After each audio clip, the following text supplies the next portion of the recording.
thanks very much for coming to join with us. It's great to have you with us, and we look forward to your words, getting us thinking in a different way to what we've been doing earlier today. Thank you.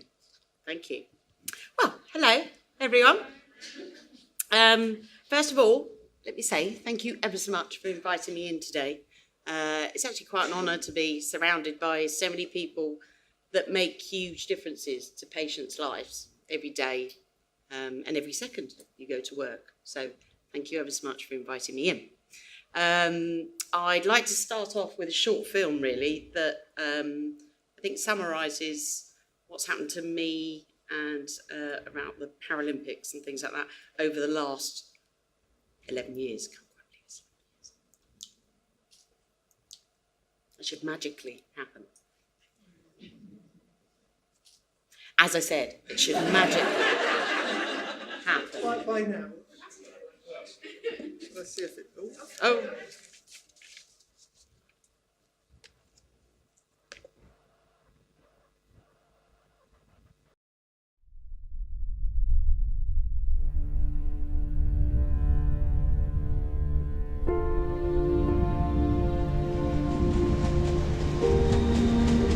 The International Olympic Committee has the honor of announcing that the Games of the 30th Olympiad in 2012 are awarded to the city of London.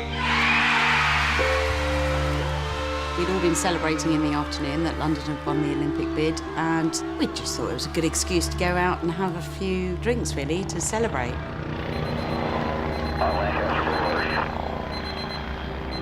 Following morning, my alarm went off, and I am usually very good in the morning. I'm quite a morning person.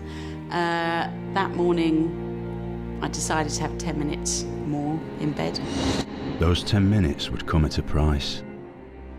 On July the 7th, 2005, Martine Wright was just another passenger on the London Underground, until she sat next to a suicide bomber. I just had a white flash in front of my eyes, and I felt like I was being thrown from side to side, and I remember consciously thinking, what the hell is going on?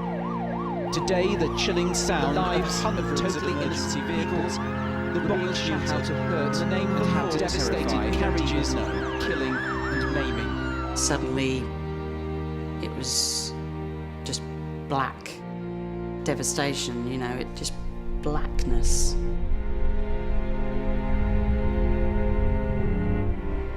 I don't remember the pain, I just do not remember any pain.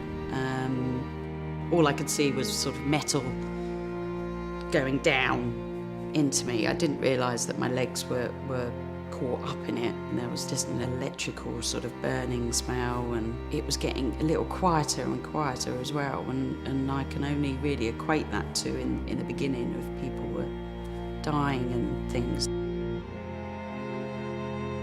I could see this figure coming down towards the door that had been blown off. And this was Liz Kenworthy, the off-duty policewoman. And basically this was the lady that saved my life.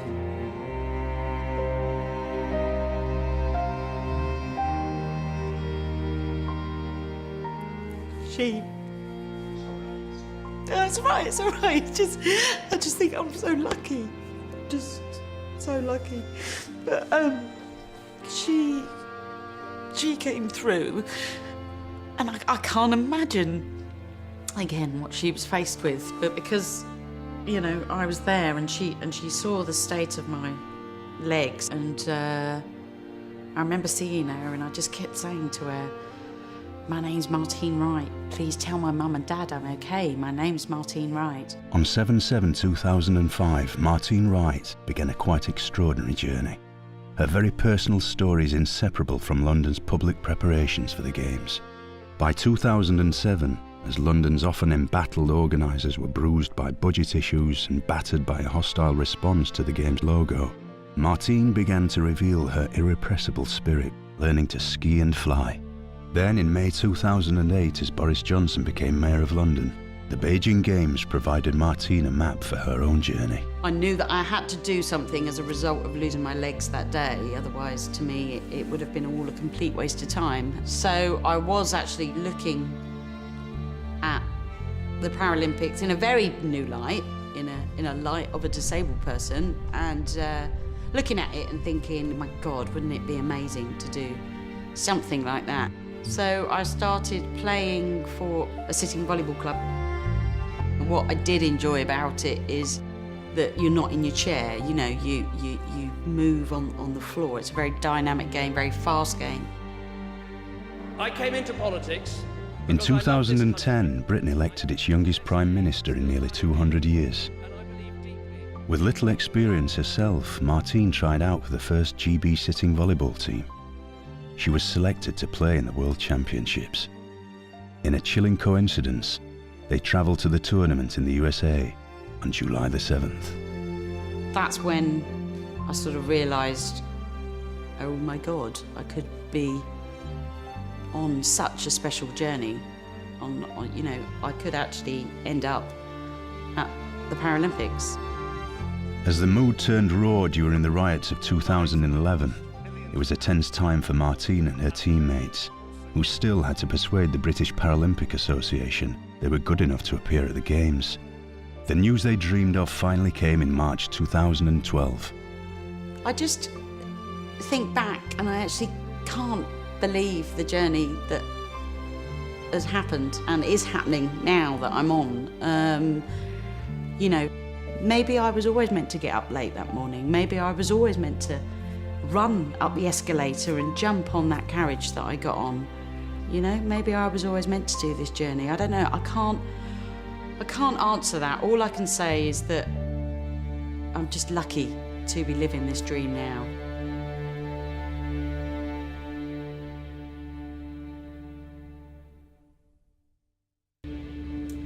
Hopefully that gives you a bit of a summary of the journey that I've been on over the last 11 years. But I did actually get to the Paralympics. I'm proud to say that I'm captain now of the Great Britain sitting volleyball team. And I did have the huge honour of going to London 2012, a dream I've been working towards over the past few years, but as you heard from the film, that hasn't always been my dream. And as I said, I can't quite believe it's 11 years ago now. I was on the way to work as an international marketing manager, got on the Circle Line tube, and it changed my life forever. I was sat just 4 foot away from one of the suicide bombers that decided to hit London that morning. Something that really upsets me is that my family actually looked for me for 2 days. They didn't know where I was, even though that I told Liz, my name's Martine Wright, please tell my mum and dad I'm okay. That information didn't get through, and they searched the hospitals for 2 days, but they finally found me. But obviously I was completely unrecognisable. I'd lost both my legs above the knee. I'd apparently lost 80% of my blood. I'd been resuscitated several times and was in a deep coma.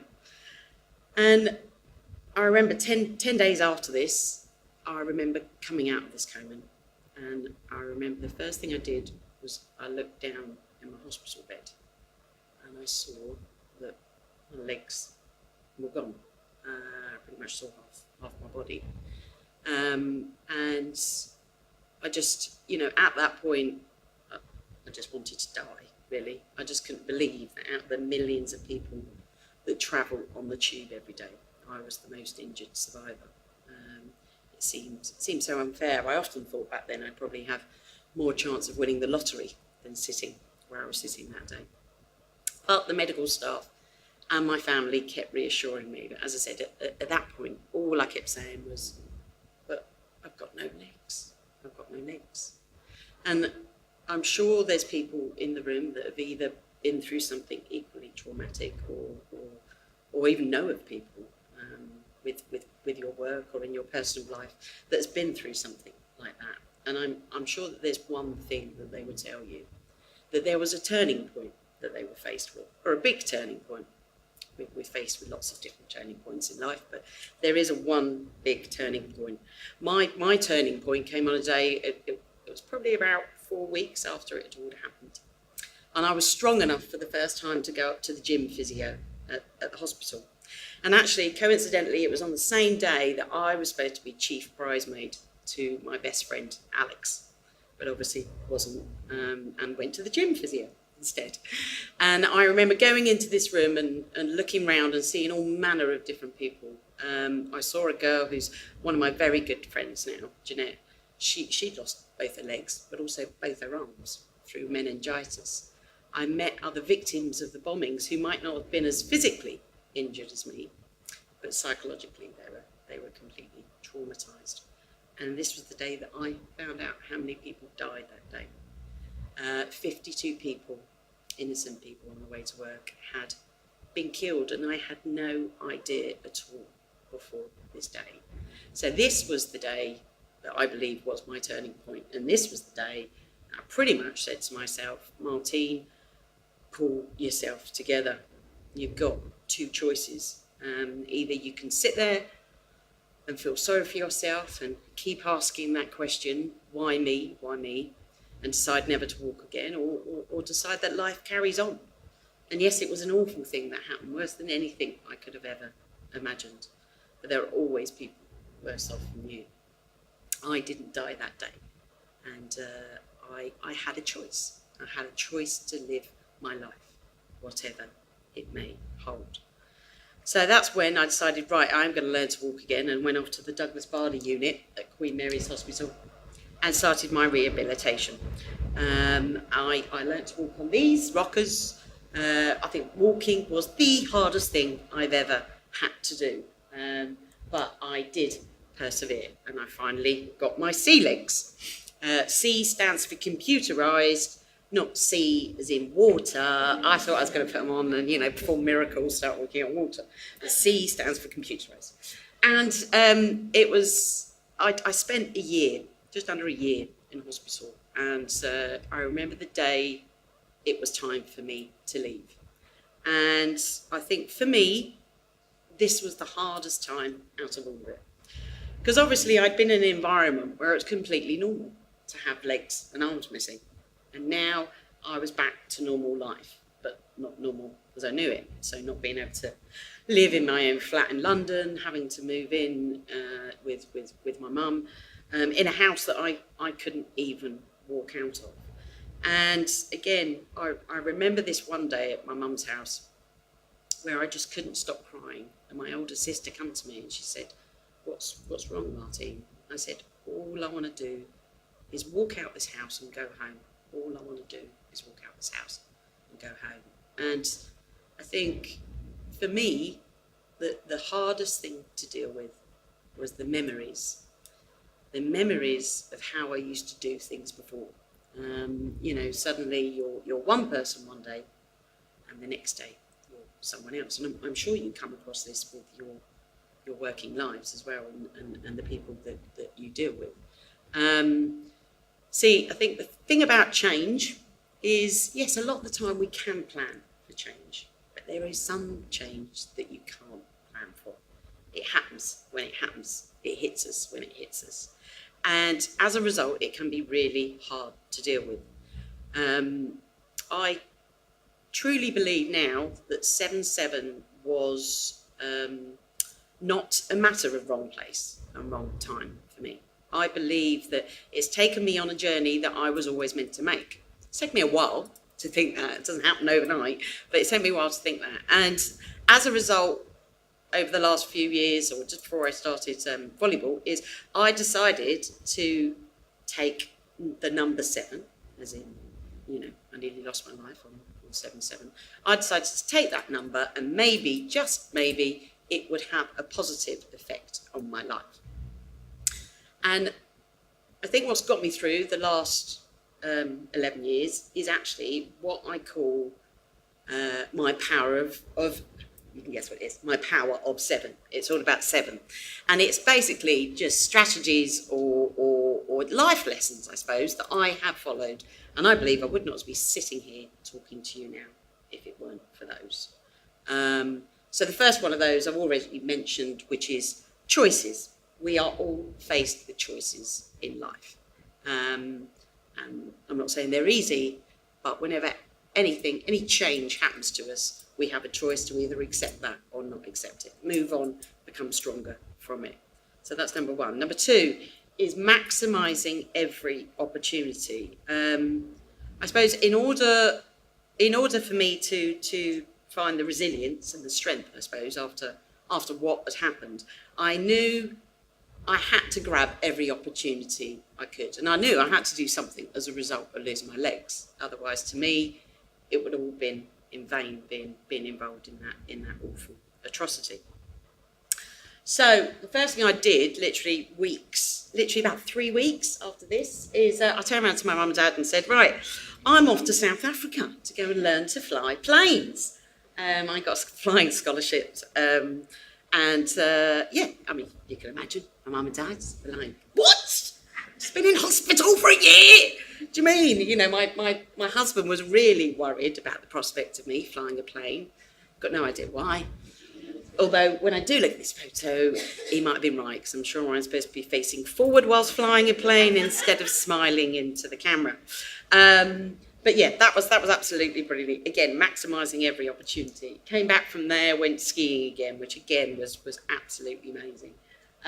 After this, I took up another opportunity which was not popular with my mum and dad, and that was not flying a plane, but it was jumping out of a plane. I'm sure we've got people here today in the room that have done this. Put your hands up. Be proud. Yes, look at that, straight up. Yeah. What sort of emotions were you feeling when that?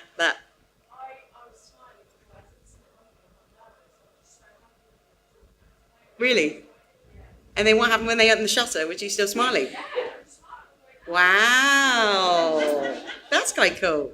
I was smiling at that point, but that was because I couldn't breathe at that point. I remember when they opened that shutter, and I think it was the scariest thing I've ever done. Went up to 10,000 foot and jumped. And I don't know whether you got this, but my parents were waiting at the bottom, my family were waiting on the ground, and apparently they heard me before I appeared through the clouds, which apparently was a first for my instructor. So that's something that I'm kind of proud of. And again, another opportunity. Well, this was an honour, huge honour, of being awarded the Helen Rollison Award of BBC Sports Personality of the Year, and another highlight was to take part in Strictly and be swung round by the lovely Ian Waite for about 6 weeks, which wasn't too bad either. More recently, I've had the huge honour again, very, very recently, of being awarded an MBE, and I've just come back from Rio as a Channel 4 reporter. So I'm not trying to tell you what I've done, but what I'm trying to say is that we all know that bad things do sometimes happen in life.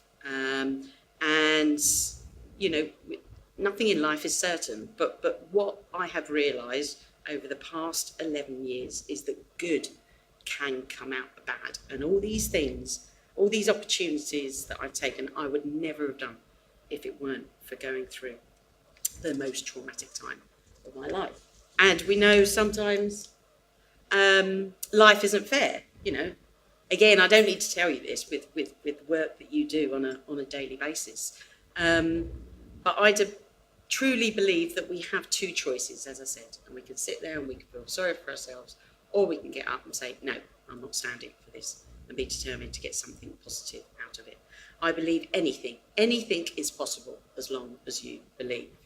And I think this takes me on to my number 3 of my power of 7, and that is embracing change. Again, if we're all honest, every one of us here, we can say that we're pretty scared of change. And it is hard sometimes to deal with, but what we need to realise is that change brings opportunities. It makes us stronger, it stretches us, and, it challenges us. And so I suppose I knew I had to accept these changes in order for me to go on in my life. And as I said, I knew I had to do something as a result of losing my legs. So I was actually invited to go to a Paralympic Potential Day. My physio in the hospital, the lovely Maggie, she said, right, we're doing this Paralympic Potential Day. And I really missed the drive and ambition that I used to feel at work. So I was invited to go along, and I was, well, after a year, I was selected to be part of the national, well, the first ever women's GB sitting volleyball team. And as you can see, I'm number 7 is on my shirt. And that actually reminds me of talking about we were the first ever GB team, right? You imagine what it was like when the kit come, right? You know, I'm not being sexist, but a bunch of women, right? We're going, where's the kit? Where's the kit? And it was all these cardboard boxes. So the governing body had just got random numbers. So we hadn't really had a discussion about numbers. So obviously everyone was talking about their favourite numbers. And 7 being quite a popular number, isn't it? So we had someone going, no, it's my birthday. And then we had someone going, well, I like David Beckham and Ronaldo, you know. Or it was, you know, it's my dog's birthday. And then I sort of went, well, I want number 7 because it got blown up that day. And they went, oh, God, take it. You can have it. You can have it. So that was a great day. And what I love about sitting volleyball, as you can see in the slide, is number 1, you don't play in a chair. For someone quite reliant on a wheelchair, it's quite a liberating sport. We move permanently, constantly round on the floor on our bums. It was actually first called Bumble. Yeah, quite an unfortunate name. Imagine that. World Championships in Bumble. But they have changed it, thankfully, to sitting volleyball. Although because we do move constantly around on the floor, we've now adopted the name floor cleaners, which isn't a lot better than Bumble, but they are right. By the time we finished a match, the floor is absolutely gleaming. And sport has given me so much. The power of sport, I go on and on about the power of sport, but for me, it fixed me, and it took me on a journey. Well, it gave me a dream again, but it also took me on a journey that I believe I was always meant to make. So, for instance, physically, it's got me fit again. I've discovered muscles in places that I never, ever thought existed. Emotionally, I found it at a time when my self-esteem was kind of low, when I wanted to meet other people that have been through something similar to me as well. So, and it also gave me my independence back, something that I lost when I lost my legs that day. And psychologically, for me, as I said, this I believe 7-7 took me on a journey that I was always meant to make, and that was to perform in my hometown of London at the Paralympics. But it gave me that goal again. It gave me that dream to work towards. And you know, I believe the power of sport in our society, it doesn't matter whether you're sporty or not, because there's so many other supporting roles that you can use in sport. But I believe that we need to use sport more and more in our society. And I suppose this takes me on to number 4 of my power of 7. And I imagine all of you can relate to this one, and this is teamwork. I was in the sort of corporate environment for about 15 years before I joined the sitting volleyball team. I thought I knew about teams, but I realised I knew absolutely nothing. See, the thing about us, like many teams you're in or you lead, is that we were all completely different. Just different backgrounds, different cultures, different walks of life. And we were also a squad of very different ages, from 13 years old to 43 years old. You know, one end of the scale, their priority was to download the new One Direction single for their mates at school. The other end of the scale was to balance, you know, an ever-demanding career with an ever-demanding home life and an increasingly demanding training schedule. So we knew that we had one thing in common, and that was the dream to get to London 2012. But we knew in order to get there that we had to stick together, obviously, believe in each other, but also come up with, you know, ways that we could communicate with each other. And this is where we came up with some values. Now, don't all glaze over now because I've mentioned the V word, because we know sometimes you can sit around one of these round tables, you know, with a little sparkling water and go, come on, we need to come up with some values. There's another thing, actually getting your team to believe in them and to follow them and, you know, it's a different story. But we did, and I believe that these values, we wouldn't be together now, basically. I sound like I'm in a relationship, like, you know, we wouldn't be married now, basically, if it weren't for these values. So the first one of these was respect. We needed to respect people's ability to make the right decisions, even though they might not be the same as yours. We needed to respect ourselves and the position that we had within the team. And we also had to respect that we were now representing our country, a country and a sport that we loved. And we also needed to behave and respect each other and behave like a professional team. So the first one was respect. Second one was trust. Needed to trust and believe that everyone was doing everything they could for the good of the team, even though that might not be the same as you. And we needed to rely on each other and also be honest and accountable to each other. That was really important for us and still is. So we had respect, trust. The third one was commitment. Again, that we were committed to investing as much time as we could. When this photo was taken, my son Oscar, he was 1 at the time. We had people doing 60-hour weeks at work, people at school still, university. So again, it was trusting and believing that everyone was putting as much time into the team as possible.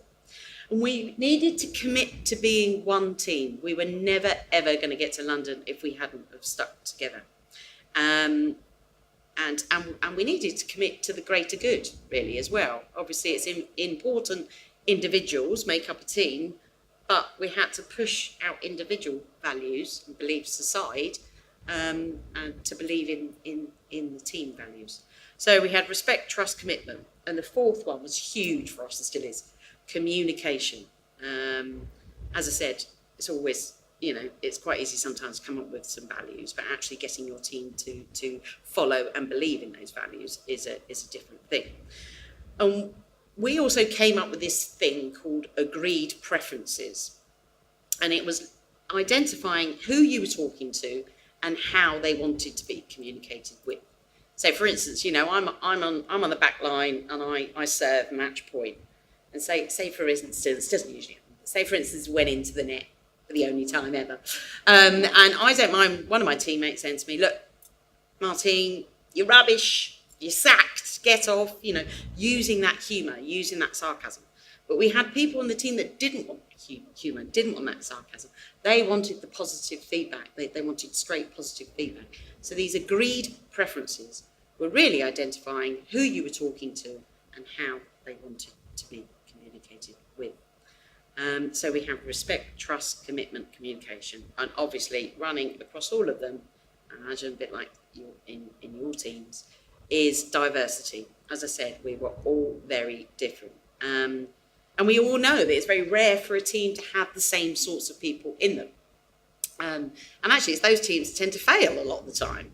So we realised that our differences actually brought a uniqueness and a strength, something that we would build on going forward on our journey. So we had our values, but obviously that means nothing. We had to prove to the powers that be, which is the British Paralympic Association, that we were good enough to take up the host nation place. So we had a look at our competition, and sort of Chinese and Americans of this world, they've got about 16 to 20 years experience. We had 2. So we realised that we weren't going to beat them on a technical level.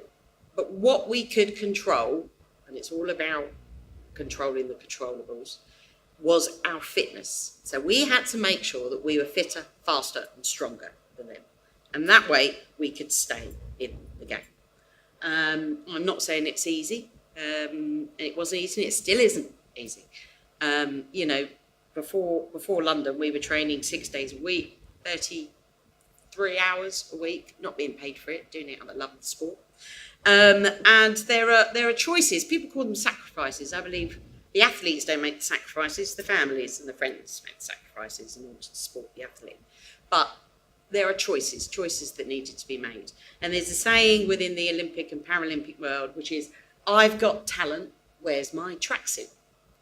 Well, we all know that life isn't that easy, and it's a huge juggling act. And I imagine all of you in your high pressured roles and your jobs, that you feel that. It's a juggling act. And I imagine some days you might go to work and feel like you're hitting your head against a brick wall.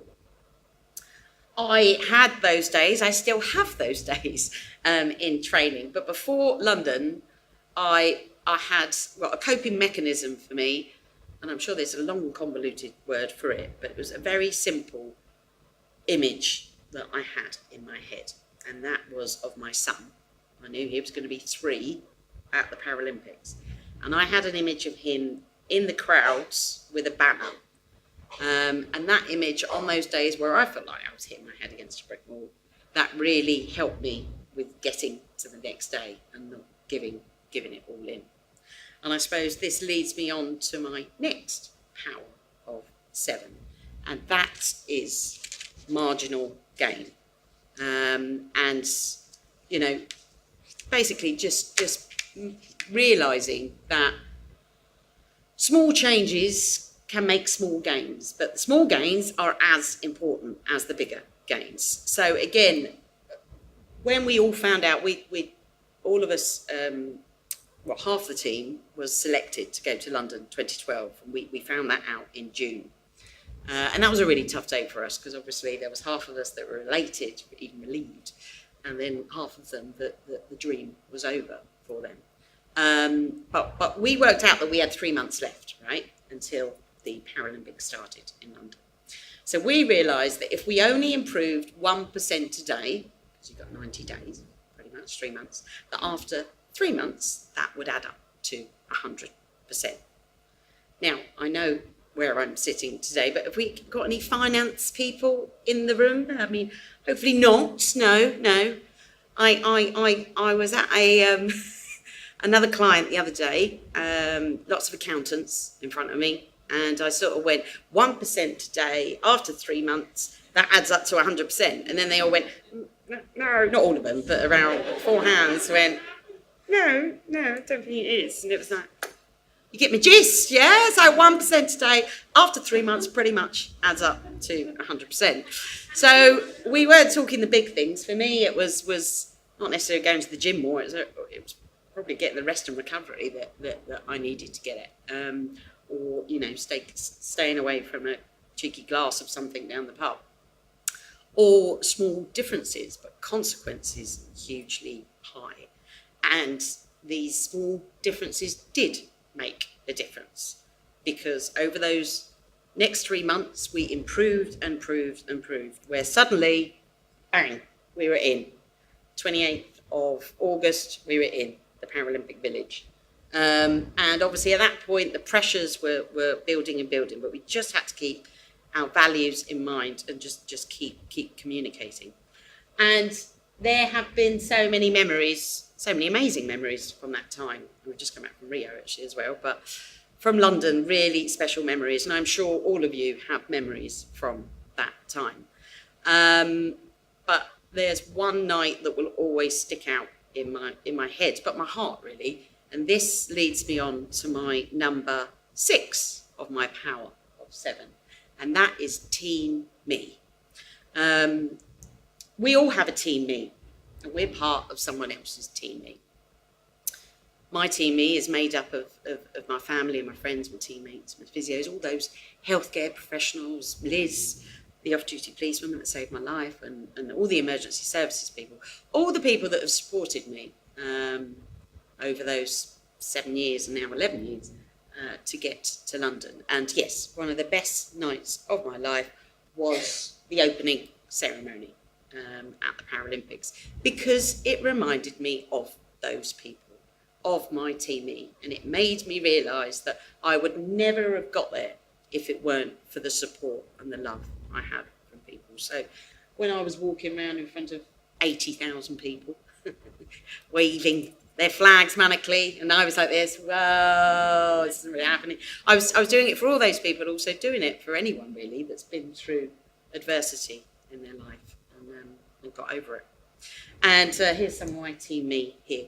And I remember that first game, it was two days after this, biggest crowd we'd ever played to as a team was about 600 people, right? we were now walking out of a tunnel in Excel Arena in front of 9,000 people.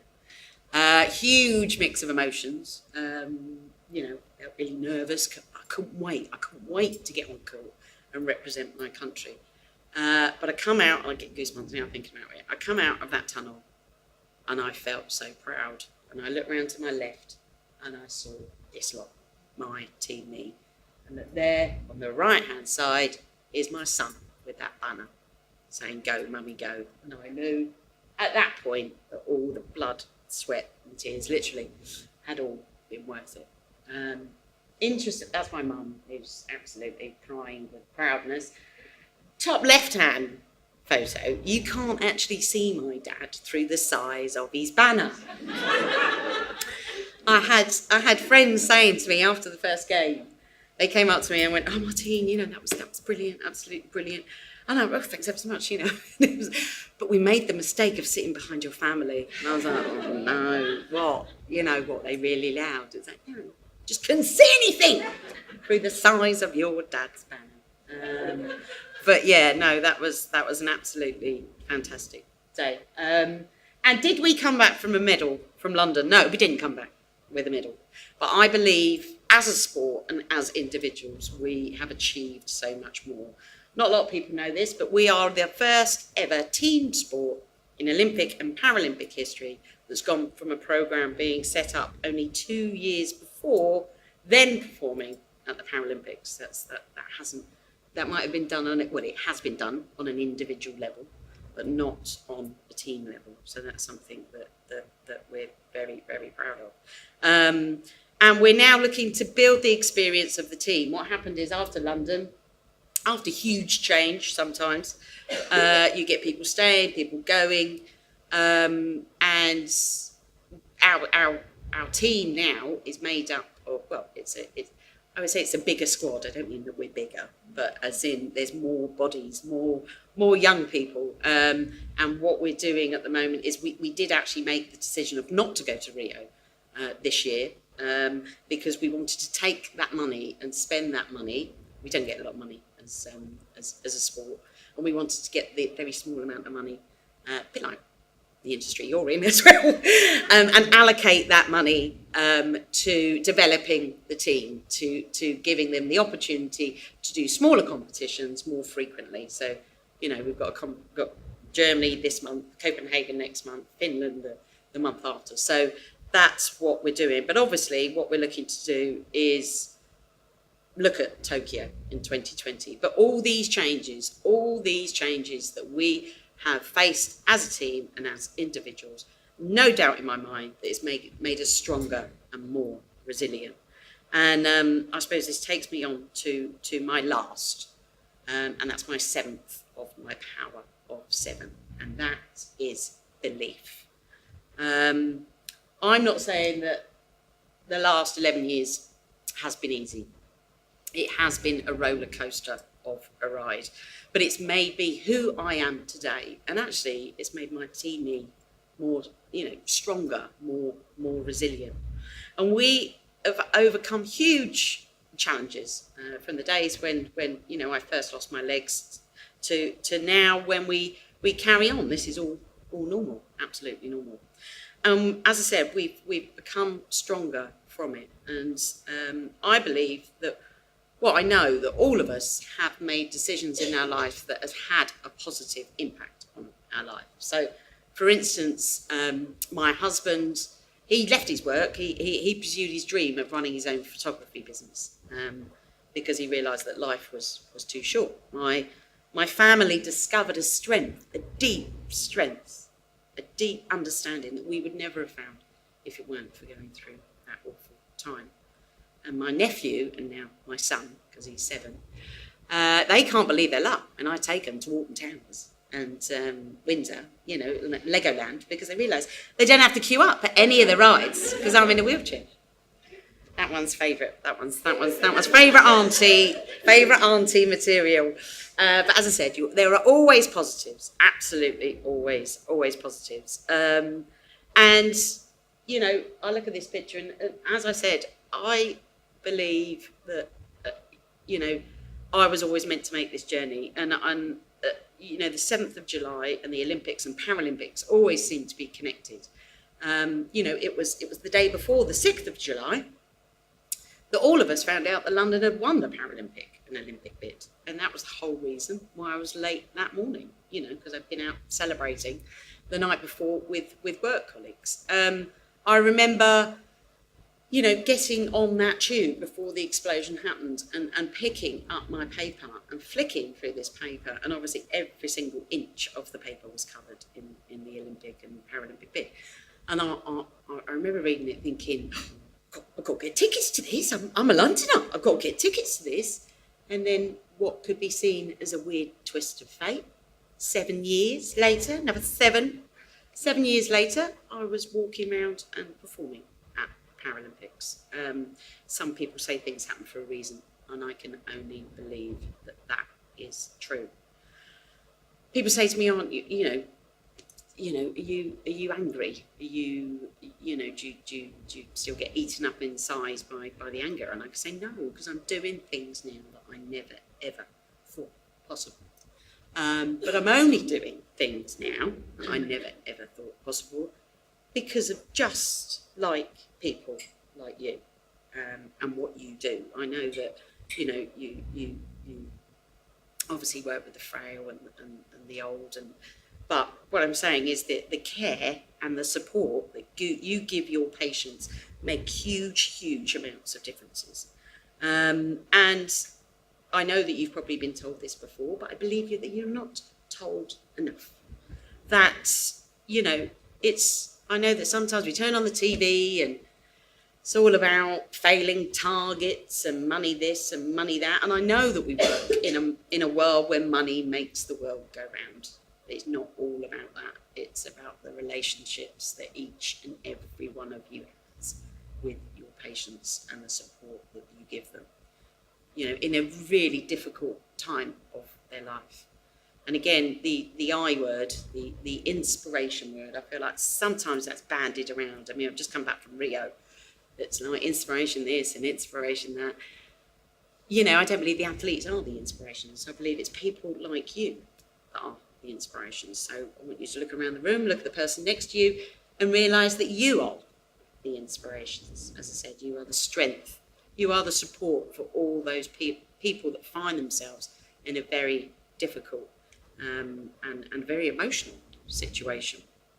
So I suppose we all, you know, all of us here today, I suppose we all either believe that we don't have a certain path in life, yeah?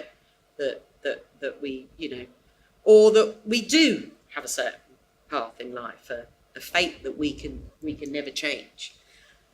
We could argue this all afternoon, and I know you don't want to be here all afternoon. Well, you have been here all afternoon, so we're not going to do that. But what I believe is the most important thing is not the answer to that. It's actually the way that we deal with things, and it's the way that we deal with change.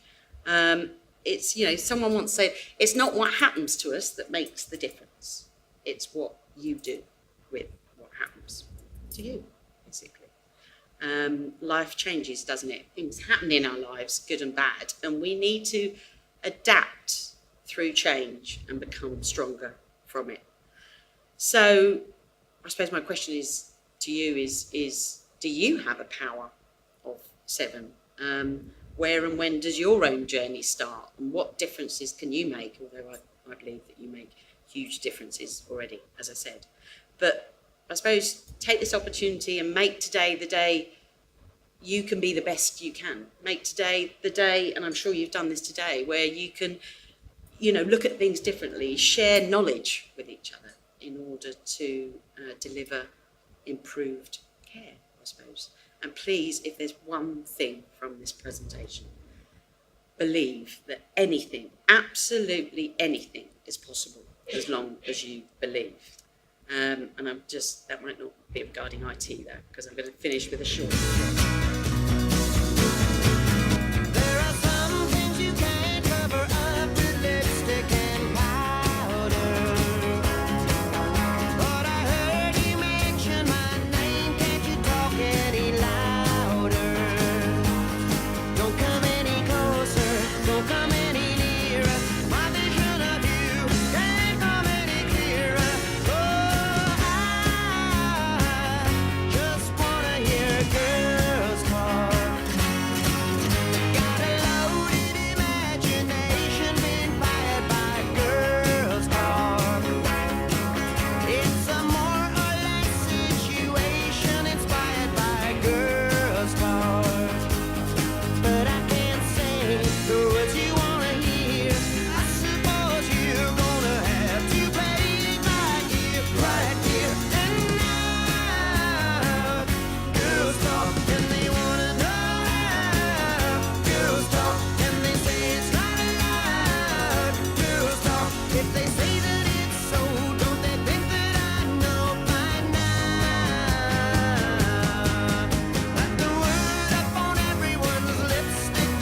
No time.